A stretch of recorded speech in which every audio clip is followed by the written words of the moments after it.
Hello everybody, good to be back again making a video about radio control after a long ways away, or a long time away from the last video that I made.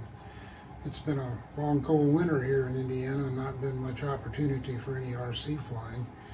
And besides that, I've been busy teaching a high school class on aviation that I picked up. So really haven't had much of an opportunity to do much of this until the last few days. We just got back from 2 weeks out west doing a little skiing and starting to warm up and starting to think about doing some things outside. Over the winter, I procured 2 new airplanes. I got them all as a prize in a raffle, and I bought a new sailplane. And today I want to talk about mainly the sailplane. I have them all sitting over here in the hangar, quote, hangar, unquote. Hasn't been flown yet. I intend to maiden it on a really good dry day when I can take it out to the field and not get it all muddy. So let's talk about this new sailplane that I bought to replace my old Horizon Hobby Conshindo. I had 2 of those, and both of them flew them so much that finally they were unrepairable from my bad landings and other incidents. So I got on the internet and I was looking for something other than a Conshindo. And I looked at a number of brands and a number of suppliers, and finally settled on a company called Motion RC. You may have heard of them. They're a competitor to Horizon Hobby, and they sell a pretty wide variety of fairly interesting airplanes, although of course foamies and made in China for the most part. So they had a smaller version of the Conshindo called the Shrike, which I bought, $159. That satisfied one criteria. It was less expensive. It was a PNP, came without a receiver, but it had an extra AR-637T left over from prior sailplane experiences. So I installed the AR-637T, which had its challenges, and we'll get into that in a second. But here is the Shrike. Looks like this. Actually looks quite a bit like a Conshindo from that viewpoint, but it has a much shorter wingspan. Here's the right wing, spar, left wing. You'll notice that it's got the plugs for the lights, flaps. It does have flaps and ailerons, controls, which is really nice. I've really come to appreciate keeping all those wires away from the wing roots, and having to take this thing apart and put it back together can be a real pain. This one comes apart real quick. It has a unique wing mounting system that uses this pin through holes in the wing roots, like so. And it has come with some challenges. The AR-637T that I had was not programmed for this airplane. That turned out to be a real problem. I had to buy the cable that Horizon Hobby furnishes for programming their receivers. I had to refresh, or basically reset all the settings by downloading the firmware from Spectrum and then loading that downware into the receiver, which had the effect of unlocking it and making everything available, all the settings available through forward programming on the NX8 that I have. And that was a bit of a challenge in that the NX8 is not the transmitter that I found on YouTube videos on how to do all this. And the one that I did find that was the most helpful was using, I think it was an IX12 transmitter, which has a very different menu system from the NX8, so you have to hunt around through all those menus to find the settings that you want. And you have to understand what those settings are going to do. So I wound up setting up the airplane so that I have safe on and off. I have variable gain AS3X that I can set to 0, turn it off completely effectively. And so I set up the airplane with all the controls dead neutral, and went out and launched it for the first time with AS3X and safe off. Took it up to about 200 or 300 feet, turned safe on, and it worked perfectly.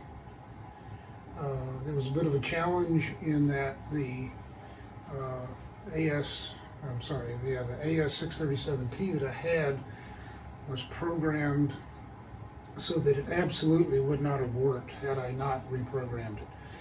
You know, when I banked the airplane to the right, it commanded more right bank. When I banked it to the left, it commanded more left bank. When I pitched it up, it commanded more up pitch. When I pitched it down, it commanded more down pitch. So needless to say, if I had taken off in that air with that transmitter in its default settings, I would have crashed. You know, the airplane would have been totally uncontrollable. So setting it up so that I could turn everything off was very comforting, so that I knew that if I took off, got it up high, flipped on safe mode, it was uncontrollable. All I had to do was take it out of safe mode, and AS3X was not going to cause problems. So in fact, that was highly recommended in the programming guide that I looked at. That's exactly what they said you needed to do, and they were absolutely right. It was a good feeling knowing that I could flip off all those gyro settings and fly the airplane manually, just like I did 30, 35 years ago before we had all this advanced stuff that I'm still learning how to use. I did have some issues. One is this battery tray needs a 2200 milliamp hour 3S battery to balance the airplane where it's supposed to be. Anything lighter, it's going to be tail heavy. And the problem was that you cannot fit a Spectrum 2200 milliamp 3S battery in here and put the receiver right here where they recommended it. It won't work because there's no room to stuff the wires back in there. And besides that, you can't see it, but there's no firewall here behind the motor, so you don't want anything rubbing up against it. You definitely don't want these wires up here around this motor. The other thing that was not a real issue, but I didn't feel very good about it, was that this horizontal stabilizer just slides in here, and it's a friction fit. There's no fasteners that go through this anywhere to hold it in place. So to bolster that up a little bit, I took some 3M clear packing tape, cut off a few strips, and just taped it right here on the bottom side with that clear tape. And that really helped me feel good about that horizontal stabilizer not coming loose. Otherwise, the only other issue with this one that makes it a little different from Horizon Hobby models is that the control rods here do not come pre-installed. So we had to install those, center them up, and got them absolutely dead center, and this model flew like a dream. I did not even have to trim it. But I did have one problem, and that was when I'd have it flying straight and level out of safe, and I'd hit the throttle, go to full throttle, it would go straight up. And kind of expect it to climb a little bit when you hit the throttle, because you're going faster, you're generating more lift.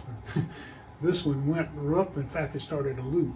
So I have now programmed in a throttle elevator mix that should take care of that. I'll play with it a little bit the next time I go out flying, but it should pretty well take care of it. So I'm going to stop here and go to a different clip, and I'll show you some of the problems that I had. The first problem I ran into was this battery tray. A couple of things. One, you'll notice that the strap is mounted way in the back. Why in the world would you mount a battery strap in the back of your battery tray? Here is the battery that goes in there, 2200 milliamp hour 30C Spectrum Smart battery. Pretty standard piece of equipment. Notice that I strapped the Velcro on, make sure it wouldn't come off. First time I tried this, Actually, this is high grip Velcro, and it actually pull the Velcro right off the battery. Okay, this thing will fit in here pretty nicely. You can see that. The problem is that if you try to mount the receiver right in there behind the strap, you haven't got room, vertical space to move, to put the wires in. It doesn't work. So I had to take the receiver out of there. In fact, you can still see the Velcro back there where I tried to mount it. I haven't taken it out. On that wooden tray back there. I wound up pushing it back through the fuselage. Back here, right there. Fuselage is upside down right now. Back here in the elevator rudder servo access hole. And it's mounted in there with the Velcro. And that works really, really well. I've got about 1 square inch of Velcro in there. It's in there really nice and secure. And all the leads for the servo cables face the front of the airplane. One nice feature of this airplane is that it does have the modern wing plugs. So you just plug the wings in right there, left and right, get them good tight, and then to fasten them, you take this rod right here, slide it in there like that, and that goes through these holes in the wing roots and fastens them in. I don't know how durable it's going to be. Somebody that did a write-up on this on the Motion RC site complained about the fact that he thought this was going to eventually loosen up. If it does, I think a little hot glue can probably tighten it back up. So that brings up another problem. If you look at this wing, you'll see that the spar has some tape wrapped around it. And the reason is that this spar is about 3 or 4 inches too short to fit all the way to the end of the wing mountings, the tubes that are inside the wing. So to get it to work right, I had to put something on that spar to prevent it from sliding all the way in when I put the other wing on. Otherwise, you're going to have too much spar on one side and not enough on the other. To get it balanced, I simply measured the midpoint of the spar and wrapped some tape around it so that when I put the other wing on, this will not slide the rest of the way into this right wing. So this is what it looks like when you get that battery in there. Notice that it's right up next to the motor and there's no bulkhead there, but it is very securely fastened in with the Velcro and that silly strap in the back. I wish that strap was in the middle. All the wiring has to go back into the fuselage where I originally mounted the receiver, and you can see why that's not going to work. But it is securely fastened in there. It will not come out. To put the canopy on, you simply slip it here, pull back on the latch, and the battery is on. There's the latch right there. It's nice and tight. Okay, so let's mount the wings. Here's another problem. The airplane comes with this 2-piece spinner and this rather peculiar propeller mount. Well, the propeller mount fits right there,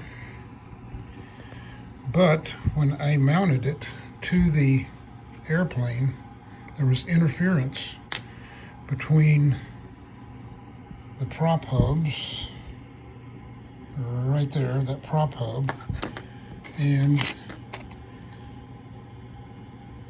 that surface right there on the spinner.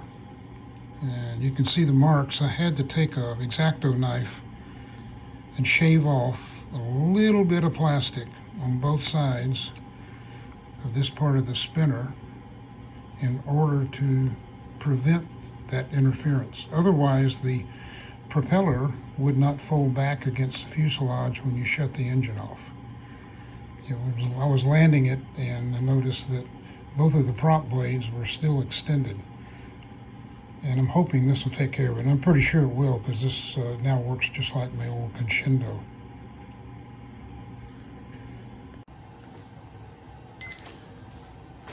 So, to mount the wings, very simple. First you have to take the canopy off, pull the pin out. This is the right wing, right there. Snug it up good and tight. Left wing.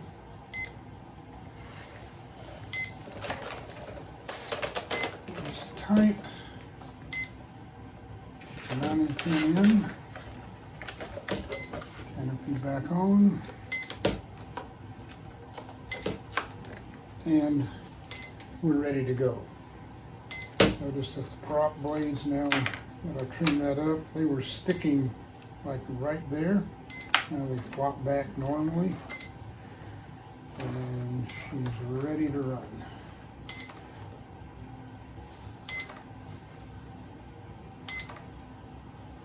Okay.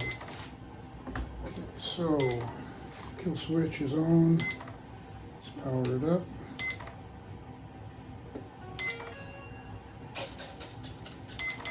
AS3X is active.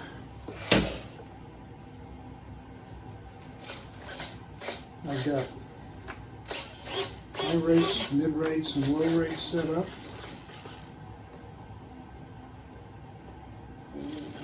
Yep, everything's working correctly. That's low rates. I've also put in a throttle mix for the elevator, and that's the only mix I've put in. When this thing came out of the box, first time I flew it, I gave it full power, and it went into a vertical climb with no elevator correction. I haven't actually tried this out yet, but it's really easy to adjust. So next time I'm out at the field, I'll be fooling around with this throttle elevator mix a little bit to get it right. But otherwise, this thing flies beautifully. So let's talk about the radio setup a little bit.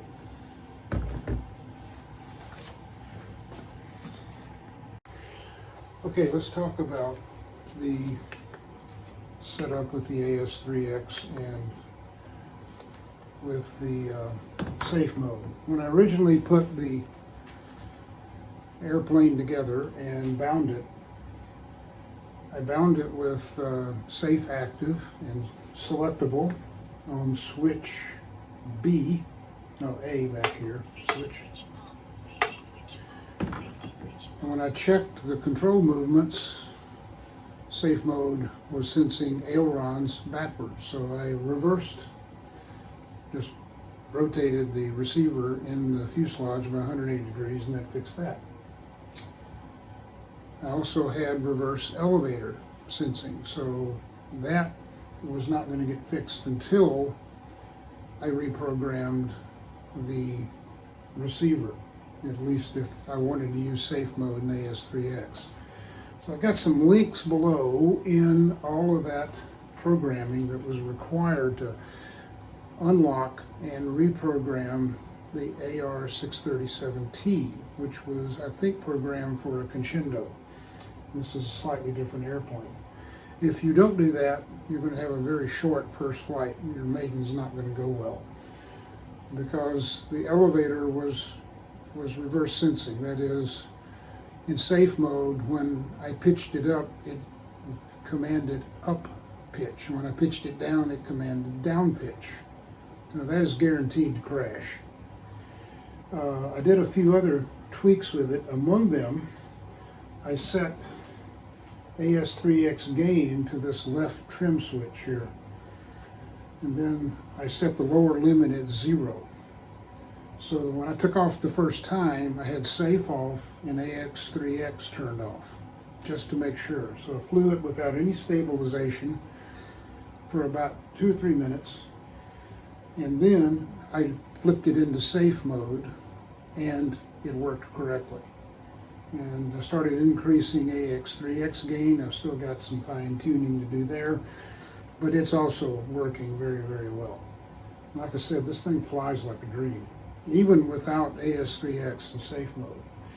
Another thing I've learned about gliders, sailplanes, is that without landing gear, these wingtips are only about 2 inches off the ground when you land.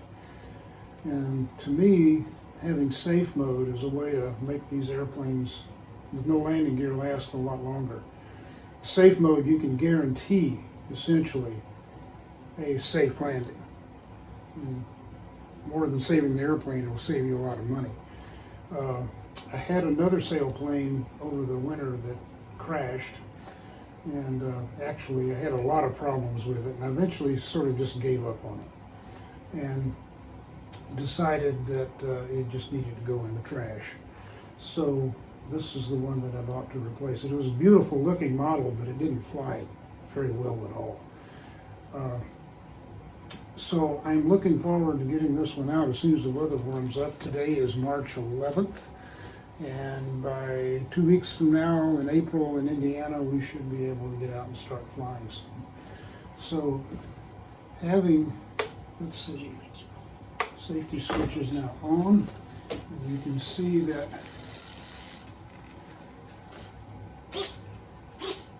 safe is working correctly in pitch and in roll.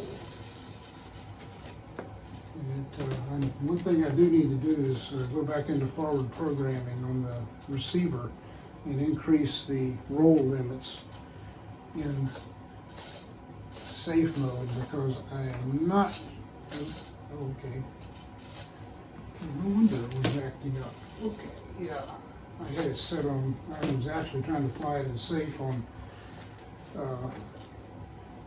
low rates, and I wasn't able to actually get it to turn very much, but I just found out here, Discovery, hello Tom, put it on high rates if you want to fly it in safe mode, and you can get more roll out of it. Good. Okay, so that's about it. If you're interested in this model, it's only $159 on the Motion RC site, plus the receiver is if you have the transmitter, the receiver is the only other thing you're going to need. It does take a few minutes to put together because you have to install all the wing, four wing control rods. It does have flaps,